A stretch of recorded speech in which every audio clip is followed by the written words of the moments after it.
What is going on, guys? Welcome to another special edition of The Game Changer. I am indeed Nate, the effing great, and I'm being joined here by probably one of the best rivals that I could ever ask for, guys. He is the man of 1,000 gimmicks, even though I'm basically knowing him as the man of 2,500 gimmicks at this point. He is Big David Cool, Mr. Dusty Dave from the Kings of the Rings podcast. Welcome back, good sir. Yo, what's up, what's up? I'm glad to be back. We have some unfinished business. I'm really excited to be here. Nice end of the year pay-per-view it's stacking up to be. Hopefully WWE doesn't use WWE logic and screw us all. But overall, I'm excited. I mean, I have a pretty busy weekend ahead of me, but we can get to that after we talk about the pay-per-view. This is very true. So obviously, for those of you that are not caught up to speed of what's going on here, so ever since Hell in a Cell in, I want to say it was September, I've been having this battle with the Kings of the Rings podcast, and the first thing that we did was have me versus Dusty Dave in a prediction battle at the Hell in a Cell event, and literally, it was one of those events where it cut down to the wire. It was all down to the main event between Roman Reigns and Braun Strowman for the Universal title. What ended up happening? Somebody, a certain demon diva, if you will, decided to call up the big guy, big old, hey, brah. Mr. Brock Lesnar came in, made it a no contest, first of all, which is a stupid thing, and second of all, screwed us both, so we had to do the punishment, which was hot sauce shots. So, we're now back to a rematch. we're still really sour on that. I've never seen a Hell in a Cell go to a no contest, but WWE logic. Yeah, also, Demon Diva, I still blame you. And it's one of those things where people are just saying, no, you shouldn't do that, you're basically making your death. I don't care at this point. I'm literally one of those people that's just like, you know what, just bring it. I really do not care at this point. And after this episode drops, you're going to get a post on your Twitter from her saying send location. And that's when you know she's pissed. So just beware of that, because, you know, when it comes to her beastie, you don't fuck around with that. Well, this is very true. But you know what? It's fine. As long as she kills me after WrestleMania, then we're all good. Yeah, at least let the Belt Bros debut. Yeah, so basically that's an inside joke between me and Dave where we're like the two guys in like the podcast industry that are all hell-bent on buying belts. So I just said, like, what if we just, during WrestleMania weekend, just be like the Belt Bros? We'll bring like a belt every single time we meet up and just do like random pictures. So that's where you definitely see the debut of the Belt Bros WrestleMania weekend. It's going to be quite a sight to behold. Even though, Big Willie T and King Ricky are probably just be like, you guys are idiots. We're just like, yeah, we're idiots, but look what we got. They're going to look at us and they're going to laugh hysterically because guarantee you they're going to be like, bro, how heavy are those belts getting? It's fine. Then 2 hours later, how heavy are those belts? Fuck those belts. Well, you could make the comment. It's like, oh, it's still lighter than all the times I have to carry you on the podcast. Yeah. I'm gonna put that in my pocket.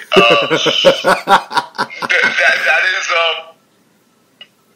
copyright Nate the effing great and being rented out to Dusty Dave. Don't steal our shit. WWE. Oh man, they already stole the Game Changer, so I'm already going to be getting on them for that. But anyway, we're not talking about infringement. We're not talking about copyrights. We're here to talk about TLC, give our predictions, and we also will be talking about a bunch of other random stuff we happen to be talking about throughout the week. But let's just get right into the card. I have it with me right here. I'm not going to include pre-show matches because just no. Do we even know which matches are on the pre-show? You know what? I honestly have no idea. Let me check real quick. Because I'm hoping it's not some of the matches that I think it is. But at this point, WWE logic just... Jesus. Let's see here. Let's see, TLC. But honestly, we were talking about before the podcast, this TLC is probably one of the more better booked and probably better anticipated events that we have seen in quite a while. Because usually TLC is kind of like a sleeper pay-per-view. But it's ending the year. That's pretty good. Especially with its placement at the end of the year, squished in between Survivor Series and the New Year Royal Rumble. Usually they don't go balls to the wall, but this match is, you said it, less words and more, stacked. It has 12 matches. Well, they do have to build up like a 4-hour show. No, is it a 4-hour show? Whatever. 6-hour show? Whatever. 8-hour show? At this point. Who knows? Yeah, at this point. But it doesn't seem like there's anything so far that's on the pre-show. So I guess if one of these matches get booked down to the pre-show, hopefully it's not the Cruiserweight title matchup. Thank you very much. When me and the guys did our episode last night, that's going to drop tomorrow. I'm under the assumption that at least one of the pre-show matches is going to be Randy versus Ray, and not because their feud is like lackluster, but just because the match was literally made 2 days ago. So, and I can't see the Cruiserweights going back to the pre-show, especially after just having Mustafa Ali make his main roster debut against Daniel Bryan. Even though he's not in this match, we're starting to see the Cruiserweights featured more. Obviously, the women's titles aren't going to be on. I'm surprised we're not getting a United States Championship match. I actually forgot that Shinsuke even had the belt, to be honest. There really aren't that many matches that scream to me pre-show, and the only other one that kind of appealed to me as a pre-show match to get the crowd going, not because of its less in stature, would be the triple threat tag team match, but I don't see them sending that match to the pre-show, so who knows?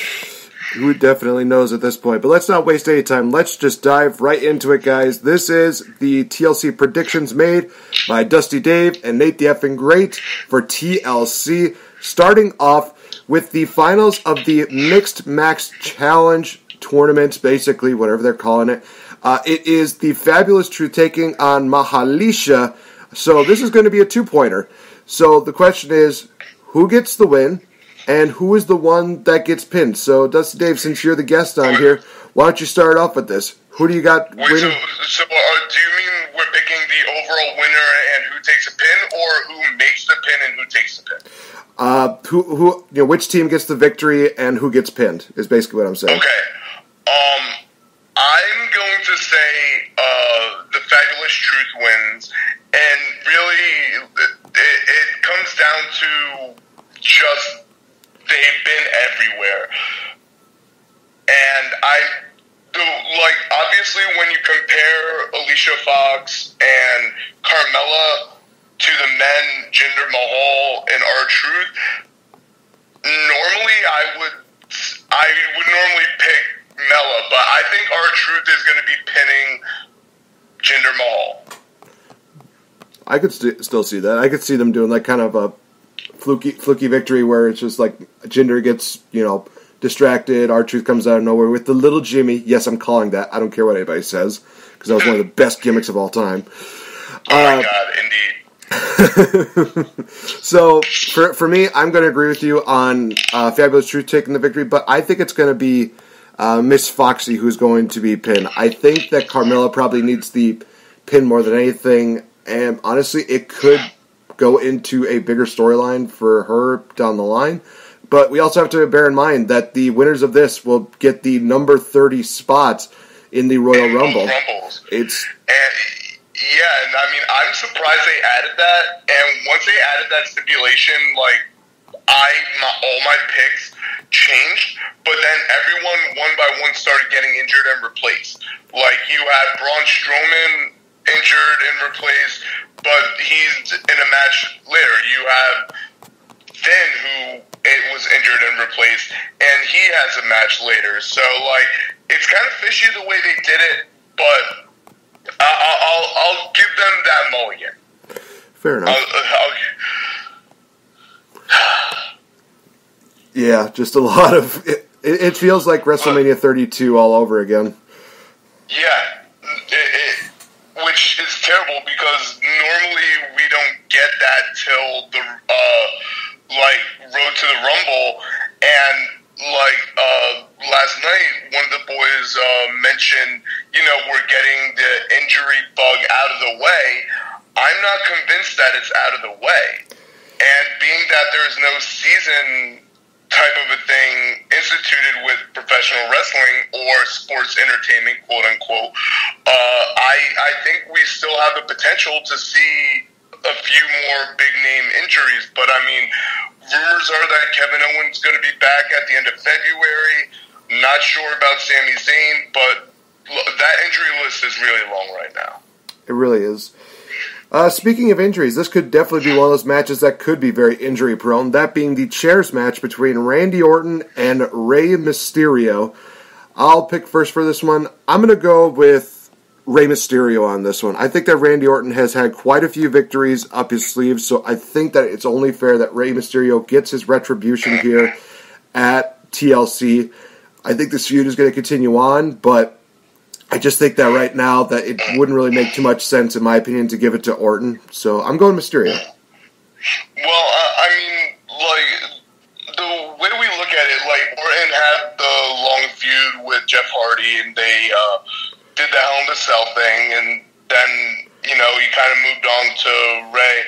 But we haven't really seen much of this feud. I agree with you that it's going to go longer, but with the chair stipulation, it's weird because usually it'll go in the babyface's favor. We could bring up the precedent with the chairs match that had no business being good, Baron Corbin versus Kalisto. Oh, God. But when I think of multiple chairs in the ring, I think of piles, and then I have to think of moveset, and I'm picking Randy Orton, and I could see him reversing a 619 into a draping DDT on a pile of chairs, and then potentially him, do his rattlesnake bang the mat thing into an RKO. So I'm going Randall, Keith, let me shake your hand, Orton.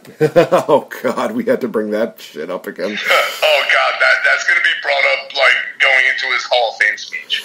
That's fair enough. It's one of those things where he's just trying to shake hands with people, and they're literally like, hold on, they get Purell out, and they're just that's how they shake his hand. And then everybody else is shaking his hand, and they're like... at least we hope that they brought out Purell, because you don't know where that hand's been. This is very true. Next matchup we have on here is the Cruiserweight title matchup, the rematch from Super Showdown.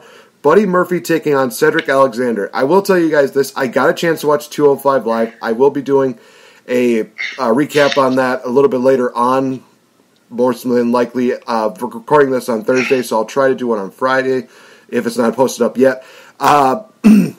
So basically, for this matchup, it is the rematch. So, Dusty Dave, who have you got and why? Okay, so I'm a little torn because, the Cruiserweight Championship has done a lot of flip-flopping, but, we had a really, not decent, we had a pretty good run with Cedric Alexander. Now, mind you, when Cedric Alexander won it at Mania, it had been vacated because of a certain real one.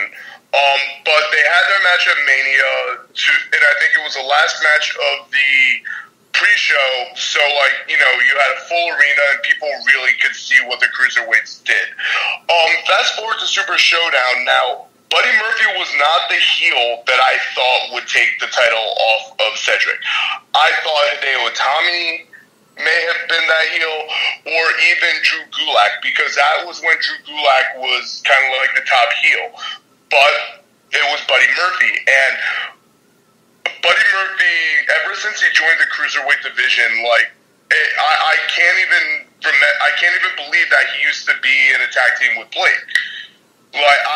For me, this match has Buddy Murphy retaining solely because, obviously, if we're going to do the heel to face and vice versa title switches, I want that face that takes the title off of him to be the heart and soul of 205, Mustafa Ali.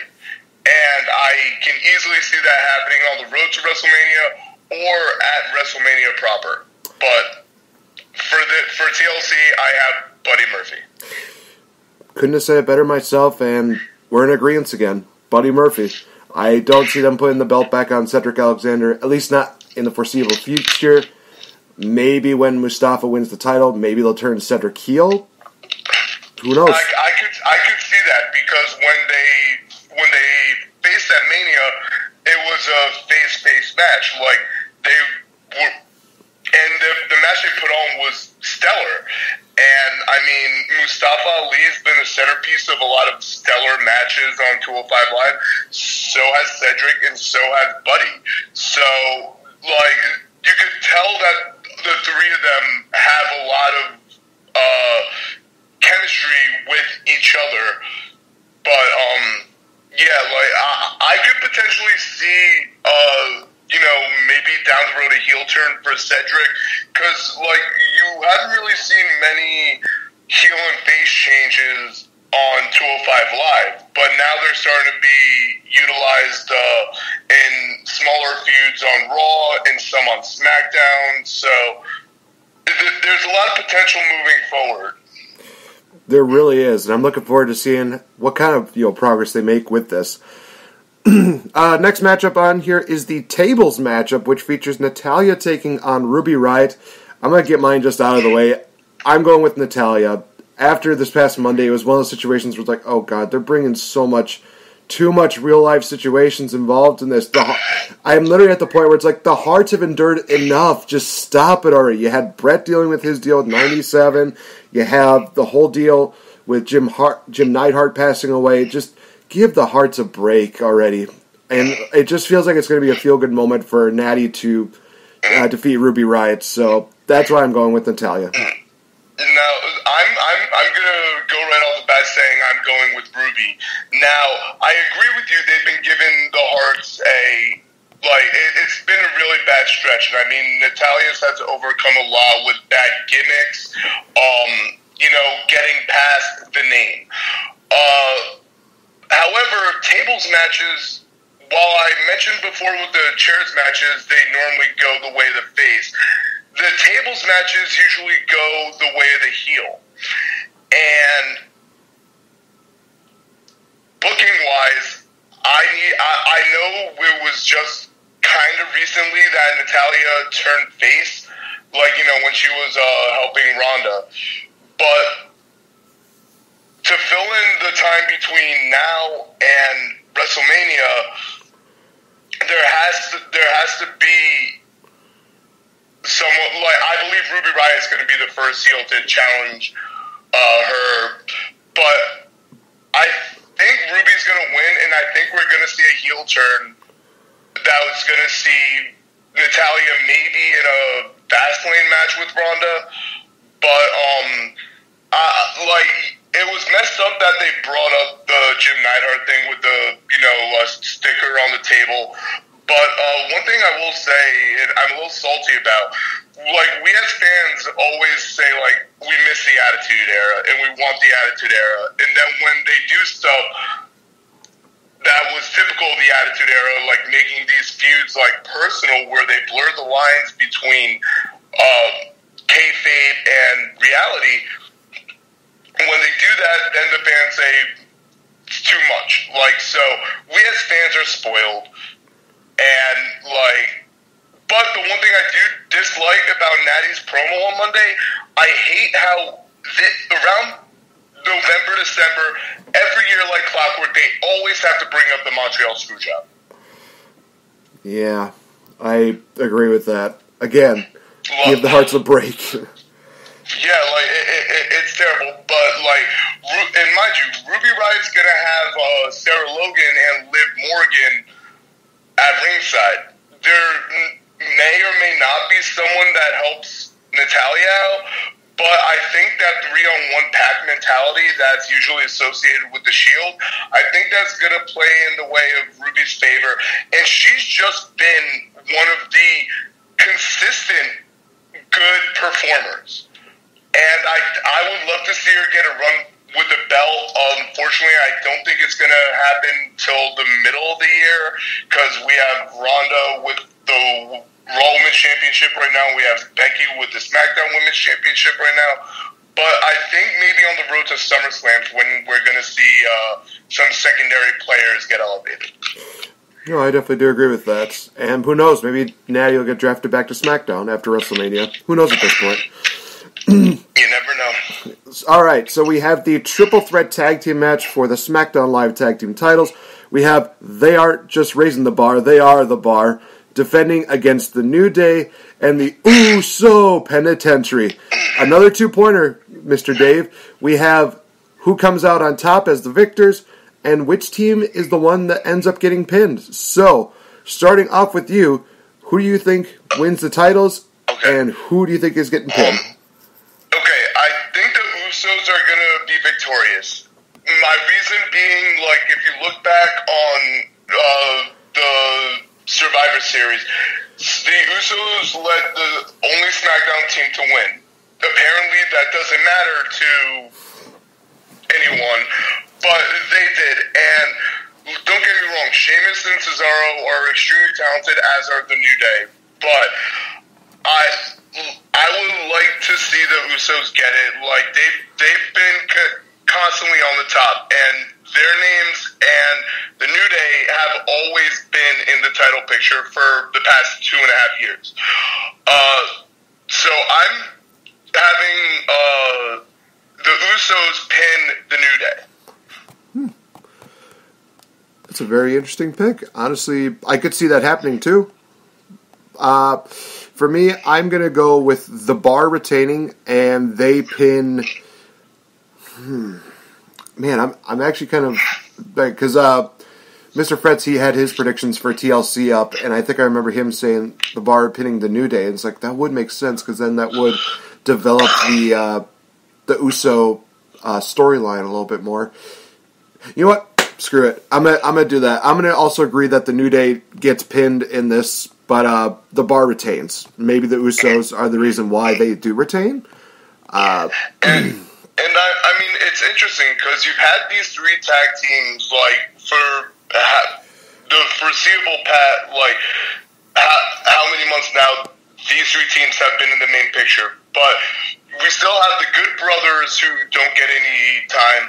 Sanity recently re-debuted, and, like, there's so many teams that, like, could hang with any three of them. It's just they have to get through this current period. And mind you, like, the way it is right now, the New Day are eternal faces. The Bar, I would consider the Bar heel, and I would consider, ever since the Roman thing, the Usos as faces. So you have a heel Sanity on the back burner, and you have a face potentially tweener or down the line heel club. Like, there's a lot of potential, but I think for the club to get back in the mix, a lot of things have to change between Raw and SmackDown. Maybe a certain demon being drafted over and a reformation of the club with AJ. I don't know. But for the current time, like, I think it's the Usos' time. And mind you, the Usos can put on a good match with any tag team. So can the New Day, and not to the same extent, but so can the Bar. So whoever wins, the titles are safe. This is very true. Honestly, they do have a better tag team division than on Raw, but we're not going to get too much into that because that'll just make me depressed and angry.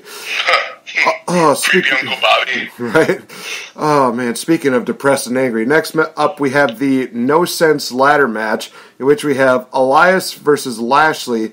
Now, normal ladder match rules says, hey, you win by retrieving the item that is up there. In this one, it seems like it's the Triple H versus Kevin Nash deal, where it's like, oh, it's a sledgehammer ladder match. You get the item.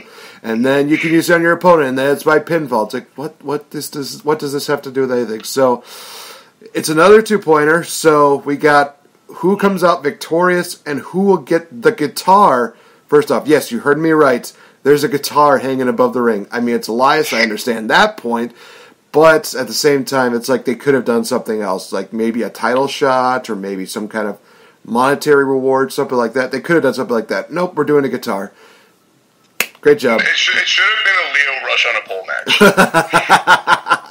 or better yet, Leo Rush on a forklift. Oh my gosh, we're going back to Russo days now. So I have Lashley going over in the end, but I also have Elias getting the guitar first. I think that it's just one of those things where it is setting up Lashley getting a big victory on the event.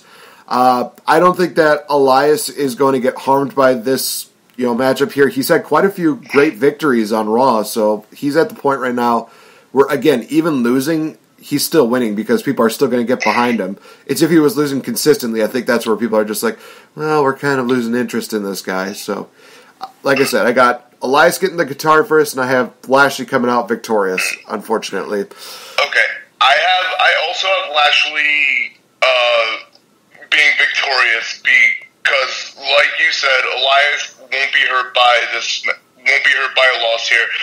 I'm really confused about the second because, mind you, he's gonna have his annoying little adopted child next to it, and the guitar is, like, in recent memory, Elias's thing.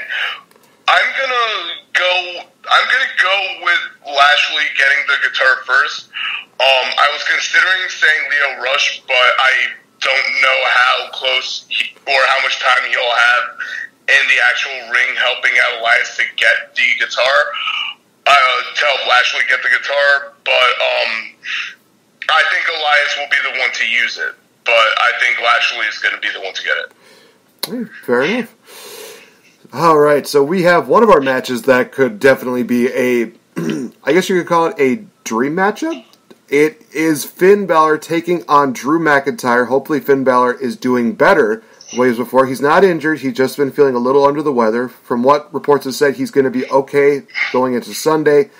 So the question is, who have you got, Mr. Dusty Dave, and why? Okay, so my heart wants to say Finn Balor because Drew McIntyre, his relationship with Baron Corbin and, like, his part in, like, this really shitty authority group with everything that he's done would make Finn become the demon.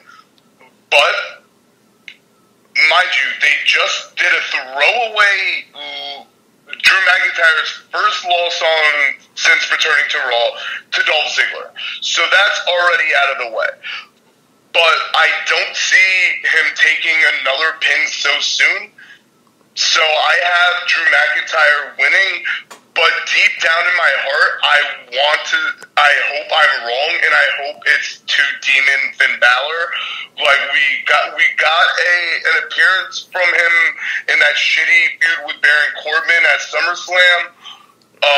And mind you, he did do TLC last year in his match versus AJ Styles as a demon, but I don't, like, mind you, Drew potentially is going to be the person to challenge for the championship next, or possibly at WrestleMania, and I don't think they're going to have him take another loss. I don't know why they had him take the loss to Dolph Ziggler in the first place.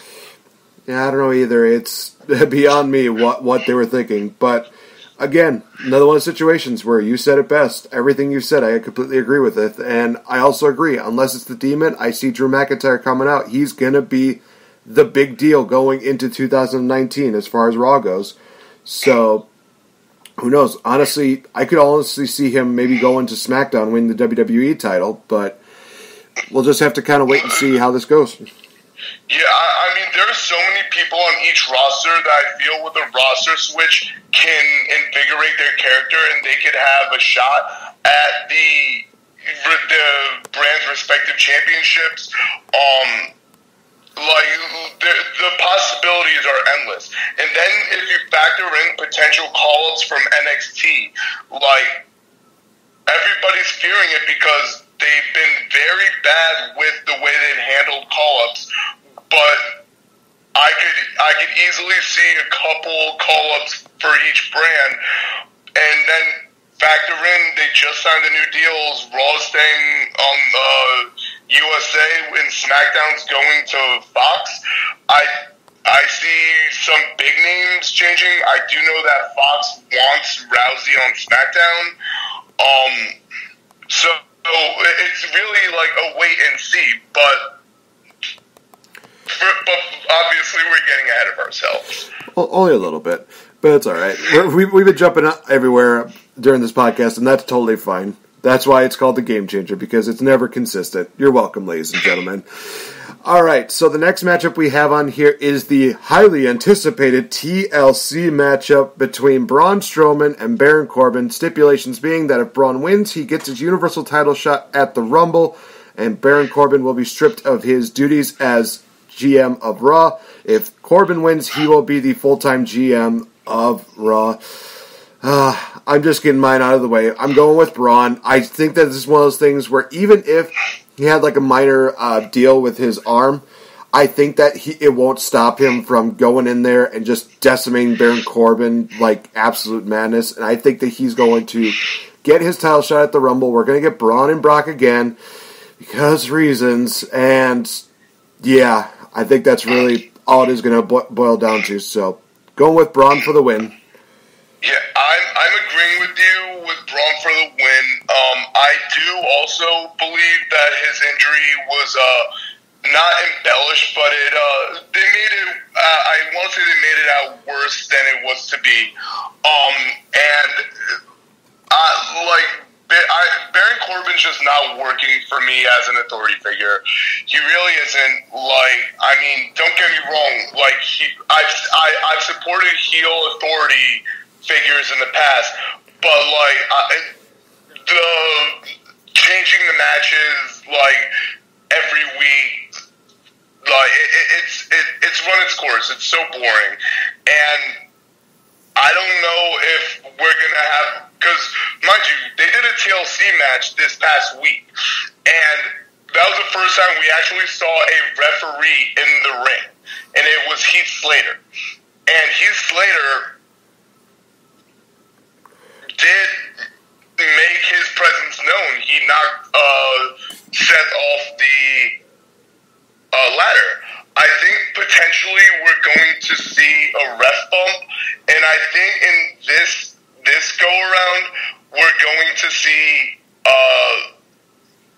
Heath help out Braun, and then who knows, maybe whoever the next authority figure is, God forbid Hulk Hogan, he'll get reinstated as a wrestler. Oh, man.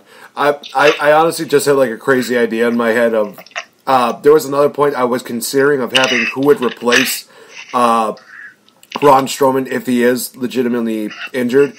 I had the idea of Bray Wyatt, but now I'm just having this visual in my head of like Heath Slater taking that spot and beating Baron Corbin to get him fired.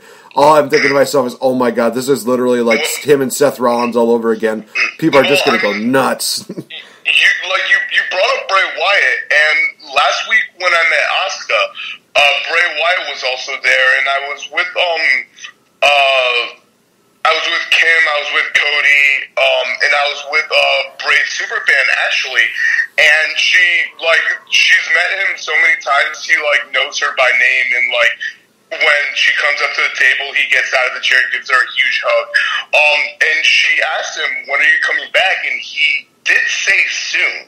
Now, mind you, he recently did just delete all of his old tweets, and he said, today I am a new man, yada, yada, yada. So I think we could still see an appearance from Bray Wyatt. Maybe in this match, we could get a reformation, the beginning of a reformation of the Wyatt family.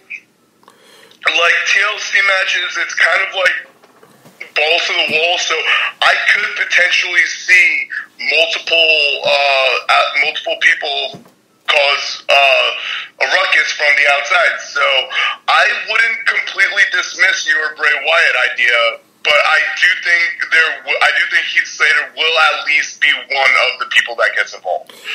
No, I do agree with that.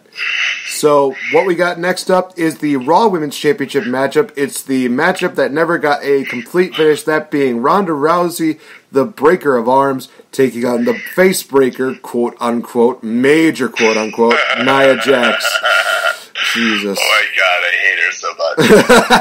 I am not a fan of her either. And the worst part about it is, if you ask me around Mania, I was so happy that she won the championship. She had a good feud with Bliss. But then she has a very uneventful title reign. And then you had Alexa cashing in the Money in the Bank. And then we know what happened at SummerSlam with Ronda Rousey. Now, Ronda Rousey, in and of herself as Raw Women's Champion, is affecting not just the Raw Women's Championship picture, but the SmackDown Women's Championship picture as well.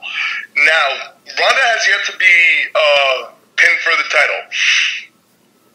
And I don't see that happening till Mania. And the question is, who does it? I could literally fantasy book 4 different storylines, but that would take 3 Game Changer podcasts to do. So I have Ronda Rousey going over. I'm not buying this Nia thing. She's starting to go the route of the Big Show. I can't count how many times it turned. And obviously, yes, the Becky thing was an accident, and they're running with it, and I understand why they're running with it, but she basically got a title shot in a push because she injured someone. Essentially, yes. And any time that happened like that, literally that's a fucked up way to do it. They're running with it, and, they now have a very organic heel, but mind you, we had accidents and we had other accidents in the past. We had Brie multiple times, and she didn't get a push. If she wanted a push, she didn't get a push. So what I'm saying, if you're going to do it, you have to do it across the board. You can't pick and choose who you do it for. But obviously, the politics of the business, it's going to happen. But I'm going Ronda. Fully agree. I'm going with Ronda as well. I just want this feud to be over with. That's all I have to say about this. Yes. All right. We have the WWE Championship rematch. I love the fact that they make it the title for it. It's the new WWE Champion, the new man who's the face of SmackDown, the new Daniel Bryan, defending against AJ Styles. I am going with the new Daniel Bryan on this one. I think it's just way too early for him to drop the belt. I think that he holds it all the way to Mania, and I do think that we're getting the Miz versus Bryan rematch at Mania. This time the roles being reversed. I am looking forward to that if that's the case. Otherwise, I don't know who else could probably take the belt off of Bryan. But like I said, this is going to be one of those matches that is going to be a can't-miss deal because Styles, Bryan, oh boy howdy. I think this could be the possible last match of the year that could be a match of the year contender. We have a couple matches. We have another one for this pay-per-view that could be in the conversation, but I am going to agree with you with the new Daniel Bryan. They did the swerve heel change, title change, new, they don't look new, but different side plates. And mind you, in the back, behind the scenes, you have AJ negotiating his contract. He wants to do less dates. Mind you, as champion, he's had to do 270 something dates a year. Yeah. And mind you, he does have 4 children. So for I don't think he's going to be out of the title picture long, but, like, I think they're going to let Daniel Bryan run with it. I love your idea of Daniel Bryan versus Miz. I really thought Asuka was going to win the MMC again, but we saw how that turned out. But I'm not going to sleep on the Miz potentially winning the whatchamacallit? The Royal Rumble. Winning the Royal Rumble. And it just makes sense because Raw already has storylines that the ball could roll on for potential challengers for the Universal Championship. You have Braun, you have Drew, and then you even have the Architect himself. And the Architect has history with Isa's Beastie. And so Raw doesn't need the winner of the Rumble to declare for the Universal title. SmackDown, I'm not saying it needs it, like, has a lot of talent, but of the names that can currently challenge for the belt, that list drops. Like, I don't know where Andrade's been. Apparently he's unhappy. Shinsuke has a belt that I forgot existed. Rusev maybe starting a program with Shinsuke. You have Samoa Joe, who many thought after Shinsuke was going to be the one to dethrone AJ, but now he's starting a program with Jeff Hardy about alcohol awareness. So, like, right now, it has Miz written all over it, and all gung-ho on being there for that. Yeah, same here. When you were mentioning that, AJ Styles has kids, it's literally one of those things where it's just like, I wanted to burst out and say, and he has, oh, Wendy! Still one of the best moments. And Samoa Joe has cookies. That is the best. Oh, man, I love seeing Edge and Christian back again. But that's a side note. Next matchup we have is for the Intercontinental Championship. Probably one of the most emotionally driven matches in this entire card. That being Seth Rollins defending against Dean Ambrose. Oh, boy. I have a feeling this is going to be a tough one to pick. But, Mr. Dusty Dave, who have you got? I have Dean Ambrose, a.k.a. the Lunatic Fringe, a.k.a. Bane Stunt Double. Mind you, he recently came back, they reformed the Shield. Roman had the unfortunate recurrence of his leukemia, and it really showed that, first off, everyone misses Roman. Second of all, that he was really the glue that held the Shield together. And don't get me wrong, I very much enjoyed Seth being IC champion, but I don't think that this feud with Dean needed it. If you notice, Seth is kind of, Ricky and Will said it yesterday, Seth is occupying two different positions on Raw.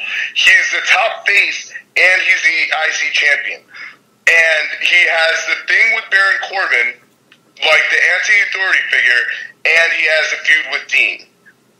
The IC title's been holding him back from being able to focus on any of the two. And mind you, I said I don't think the feud needed this championship. I think Drew McIntyre, Finn Balor, insert name here, could have feuded for it. But the fact that it is in, and with what I was saying before about how there are storylines in place that could lead to our Raw WrestleMania main event, the one that I'm going with is Brock versus Seth. And if you're going to do a program with Brock, it can't just be done over a couple weeks. Theoretically, it can, but not from now until Mania. It would have to start relatively soon with Brock's few and far between appearances, etc., etc. And Seth could he could hold his own with Paul Heyman. So I'm saying Dean, and then they're still going to feud for the foreseeable future, but I think turn of the new year, going towards the Rumble, I think we're going to start see Dean and Seth branch off a bit, and then we're going to start seeing the return of my name is Paul Heyman. But that's my choice. So what about you? Again, full agreement. I'm going with Dean on this one. I think that you've hit the nail right on the head. You got to start the program sometime. In order to do that, Seth needs to drop the belts ASAP. And honestly, Seth has had a really good run with the belt this year. For the majority of this year, he has, gone to bed, has woken up with that precious IC title right next to him, almost like a little teddy bear. So it's at that point right now where it's like, it's time to give somebody else that opportunity. I think Dean is probably the best choice for that. And honestly, with him having his heel run, you mentioned, Finn Balor, Drew McIntyre. I honestly could see Dean Ambrose's next feud being Finn Balor for the IC title. I would love to see that. I've been saying Finn's been overdue. He's criminally underused. And it's unfortunate because, mind you, at one point in time, Roman was Universal. You had Dino and Seth with the tag titles, Seth with the IC. I've never been a big fan of factions holding all the gold. In modern times, way back, we can make arguments for it. But it's really pigeonholed them, and mind you, the IC title used to be used to elevate those superstars that have the potential of being main eventers to that spot. And since it hasn't been used like that lately, that's when you get the people in the main event spots, and they don't have that fan support.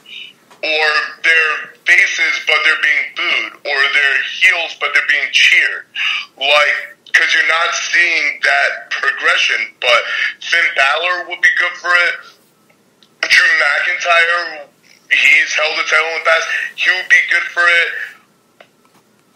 I could even see when KO comes back as a face, I could see a Dean versus KO feud. That would be pretty good. I'd be up for that. I mean, they've had incredible matches in the past, so why not have the roles reversed this time? Yeah, and I mean, just before we recorded yesterday, when I looked at, the whole injury list, you got KO, you got Sami Zayn, those are, mind you, their injuries happened, right when they were, getting to their pinnacle, and then boom, everything had to be changed. And you have Roman Reigns, and those are names just on Raw. That's not even NXT or NXT UK or SmackDown. But it's rough. It's rough. And last night I was saying I think they're gonna have to start looking into the potential of having an off season, or for a period of the year, have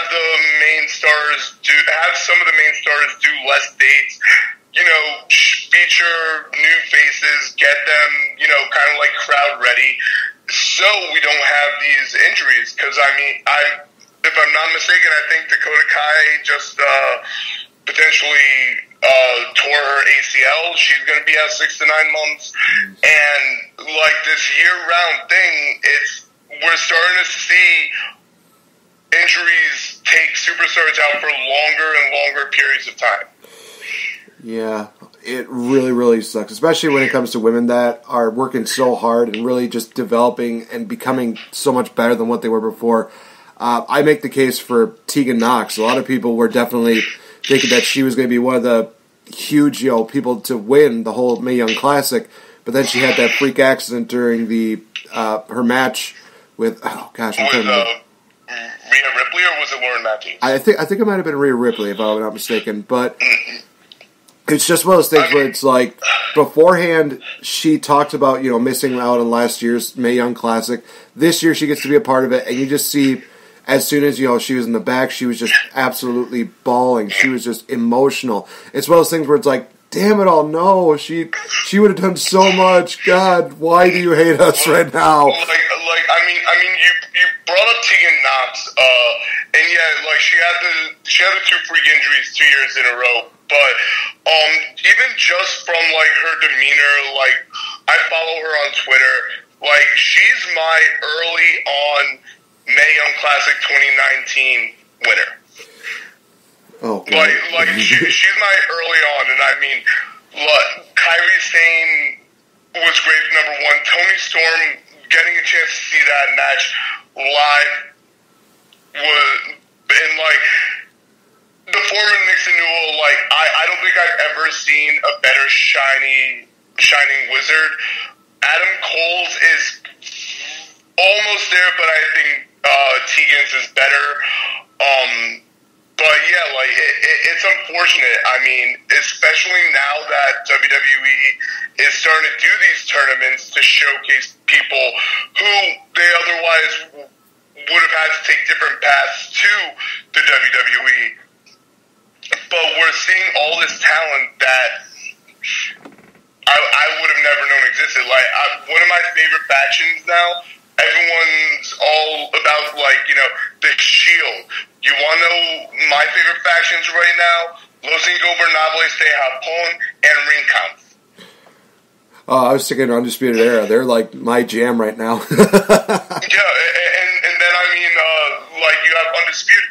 And honestly, I think they are a month or two away from being called up. I could definitely see that. And I also, regarding Tegan Knox, I will say this: if she's not the one who wins the whole Mae Young Classic next year, I'll be very much pissed off. If Tegan doesn't win, we riot. You heard it here first, everyone. Tegan Knox 2019. Yes. And you want to know what? Tegan Knox for president. She's better than Donald Trump. I'm not going to disagree with that. All right, so we now have what we are going to consider and what should be the main event of the TLC match. It should be because of the match itself. TLC match for the SmackDown Live Women's Championship. The man, Becky Lynch, and probably future Mr. Demon Diva, I'm just saying, versus Charlotte, as well as nobody's ready for her, Asuka. I am going to be going with Asuka on this one because it's already at the point right now. We talked about, with Dean and Seth, that Seth, we need to start building him up for the match with Brock Lesnar at WrestleMania. Same thing goes for Becky Lynch. I think that the safe bet right now is to have her go against Ronda Rousey at WrestleMania. Best way to do that is to have her win the Rumble. How does she win the Rumble? Well, first, unfortunately, she's going to have to drop the SmackDown Women's title. And I would say Charlotte, but it's no, because then she would break Trish Stratus' record, and nobody wants that right now. Give it to Asuka. Give her the reset button. Let her be the champion that we wanted for so long, ever since the beginning of this year. Asuka is getting a lot of good reactions. She's surprising Vince McMahon beyond a shadow of a doubt. So this should be the ultimate payoff. So I'm going with Asuka. Who have you got, Dave? I'm going with Asuka. I'm all about the man right now. I am. But with the freak accident that happened, Rousey versus Becky was going to be on another level. And that was robbed from us. And you already have the seeds for that you planted. Yes, up until that point in time, everyone believed it was going to be Ronda versus Charlotte. It only made sense. Yes, made sense. Now, you have Charlotte, who's one win away from, as you said, breaking the record. I don't see that happening at a non-Big Four pay-per-view. That's like a major moment. That's like mainstream media moment.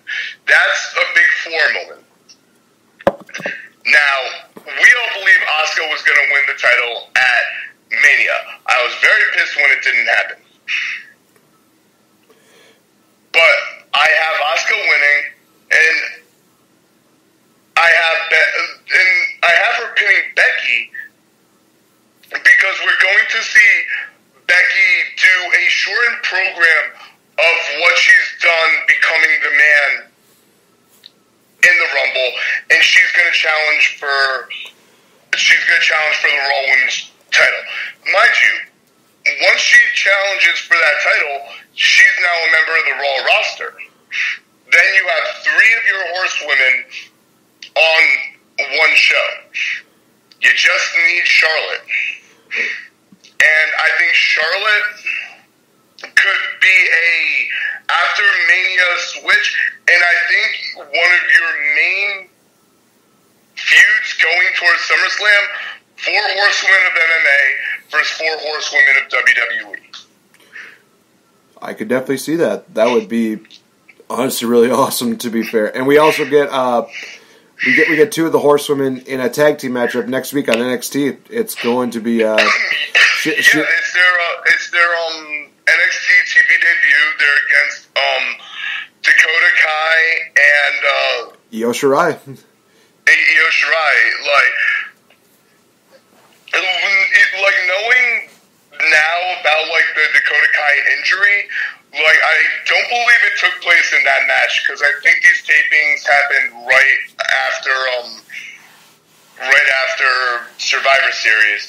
But so now knowing that Dakota Kai is injured, I'm less invested in that upcoming match. But I've heard from like all the reports and everything, the Marina Shafir and Jessamine Duke are similar to Rousey and Baszler, taking to wrestling very well.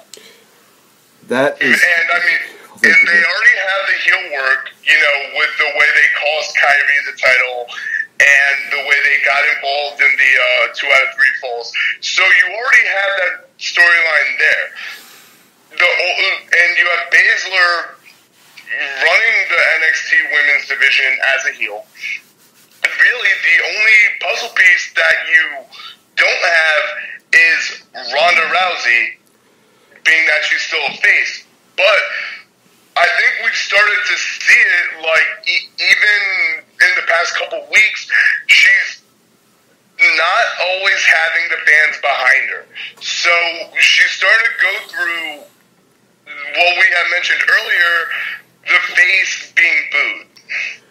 So I think in the not so distant future, we're going to see Ronda turn heel. And then I think we're going to have face the man Becky Lynch go against her at Mania.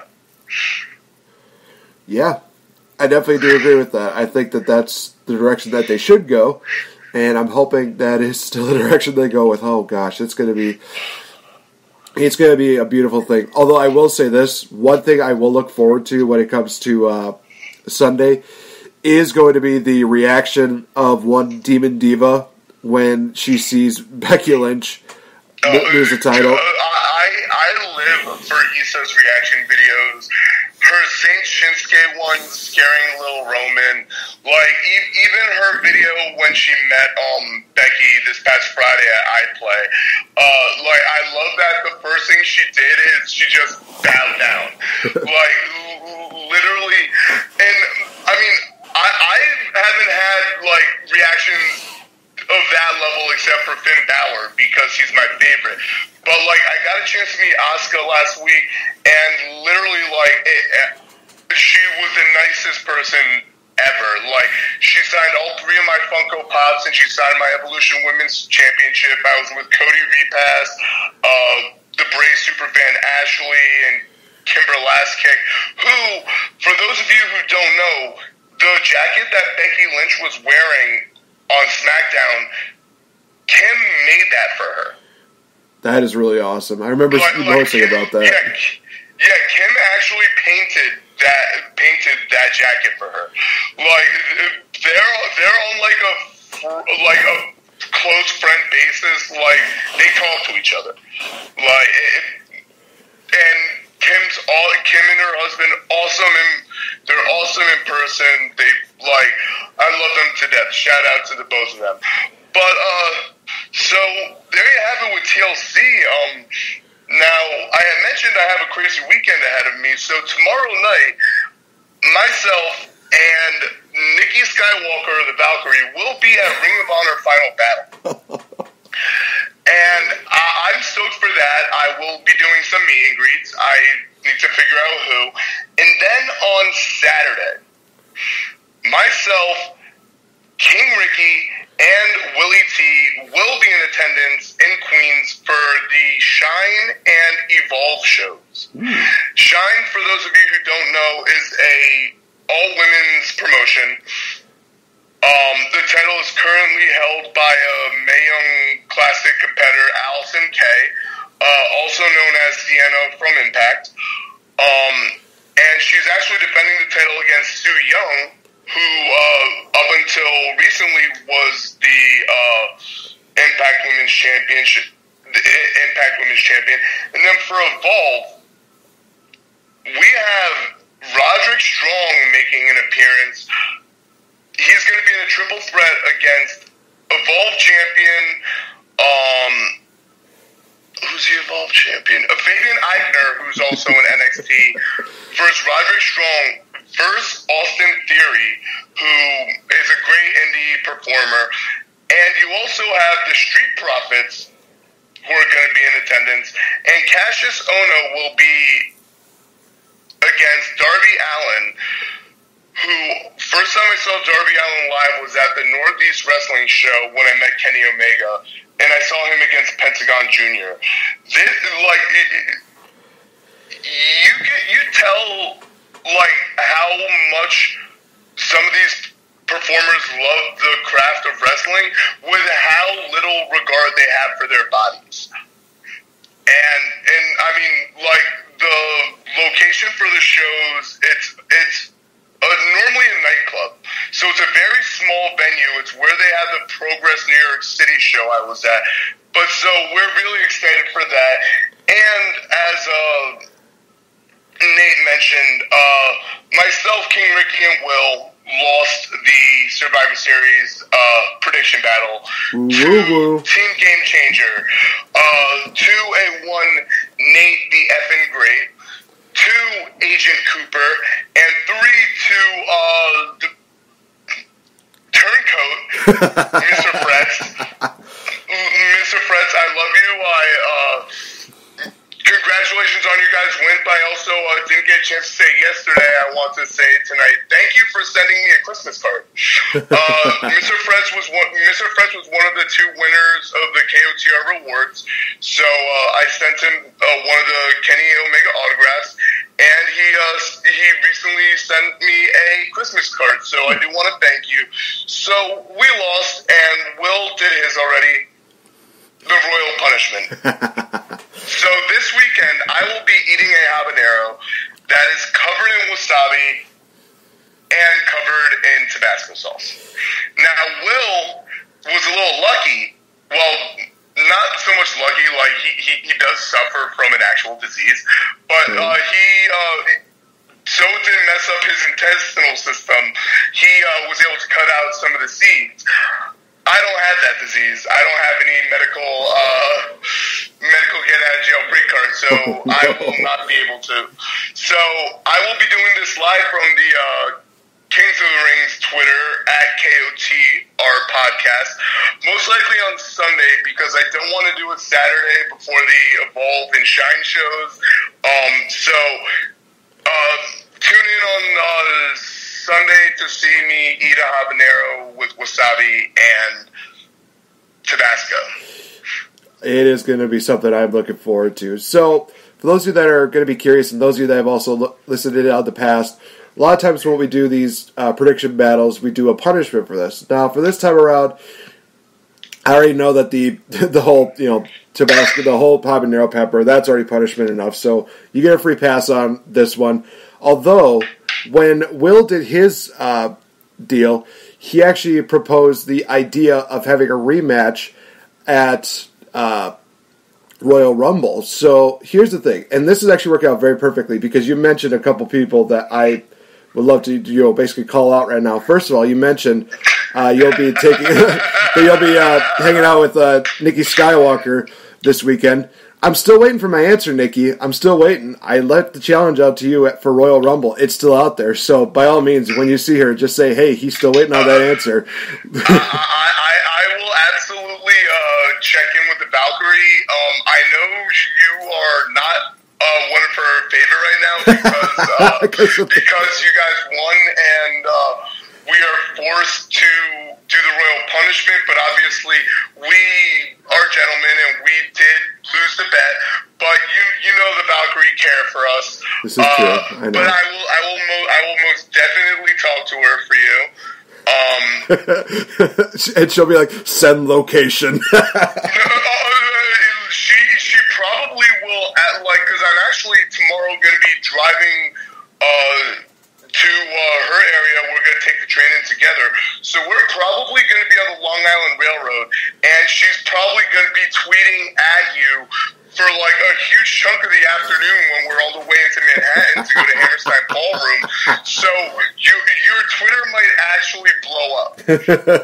I'm okay with this. And now, also to give my answer, because Will definitely is expecting an answer from me as far as the challenge for Royal Rumble goes. The answer to his challenge is a no. But I do have a counter challenge that I would like to offer to you guys. Because obviously the issue here is not with just, Agent Cooper, not just with friends. It's mainly with me because I was the one who made the challenge. I was the one who brought this pain and suffering on you guys. So my counter offer is that we have a deal where it is the three of you taking on just me at the Royal Rumble. I know I'm basically putting a huge target on my head and I'm literally going into the lion's den, but I'm willing to take that chance. And here is the idea that I have for a punishment. Because it is going to be WrestleMania season, I propose that we are probably going to see each other at, sometime during WrestleMania week, that we endure something that I've had to endure that's not exactly a food challenge, but it's more of a physical challenge. So here's the idea that I propose to you, and you bring this up with Will and King Ricky when you see them this weekend. The idea that I had is that the loser, or losers in this case, will have to endure something that I like to call Chop City. Literally, how it would work is that if you guys win, all three of you will get a chance to do a nice, good old-fashioned wrestling chop to me when we see each other during WrestleMania week. Now, if I beat you guys, then you would each have to endure a chop courtesy of yours truly. So I really like that idea. So I'm going to speak for myself now. So at the least, you and me can have this. I accept. I will bring this up to the boys, but I 100% accept. I've always been better with the physical stuff. I mean, when you meet me, you'll even see that I have a brand on the side of my arm from my stupid days 7 years ago when I won a bet. I won $500, but I won a bet to see who can withstand being branded with a key the longest. Needless to say, I won. But yeah, so I accept. So at the least, we will be doing this. I don't see why they would turn it down, and I think they would accept because we will win, and it would be nice to do a wrestling chop. I'm gonna need to Hulk up my arm so I can do a Walter chop because those are the craziest chops ever. But yeah, so at the least I accept. I will talk to the boys, and I think they'll be on board as well. So literally, it's going to be one of those situations where I am in hot water with the Valkyrie, but it could be a redeeming factor if you guys beat me at Rumble, because then they'll basically witness you guys chopping the piss out of me during WrestleMania week. And I mean, like, between the three of us, we each have pretty big hands. Like, oh God. So on the least, I accept. I will definitely bring that to them.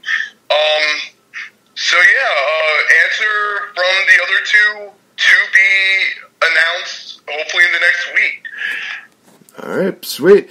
Well, that's going to wrap it up for this edition of The Game Changer. And Mr. Dusty Dave, thank you so much for being a part of this. It's always fun doing these prediction battles with you guys, whether it's individual, whether it's as a group. It's always great to have you guys on the show. Mad respect to you guys, and definitely a lot of props. This has been an eventful year for you guys. Nothing but all the success in the world to you. Now, this is where, of course, we get the cheap plugs in. So, Mr. Dusty Dave, how can people find you and interact with you on social media? Okay, so on social media, I'm on the big three. So big four if you consider Snapchat. On Facebook, if you want to find me, my name is David Malkiewicz, Malkiewich. If you want to find me on Twitter, I'm at KOTR_DustyDave. If you want to find me on Instagram, my Instagram handle is OZTEP08. So OZTEP08. And on Snapchat is OZTEP. And you can find our podcast at KOTR_podcast. Will is at Will Tarashuk, T.S. Thomas, ARASHUK. And Ricky is at Ambassador Biggs, BIGZ. And he is, just a reminder, the third man of the Kings of the Ring podcast. And just want to do one last shout out to your governess, my governess, Valerie Wyndham, SoCal Val. We love you. Hope you have a Merry Christmas and Happy New Year. Oh, man. Yes, you can always find her at SoCal Val on Twitter.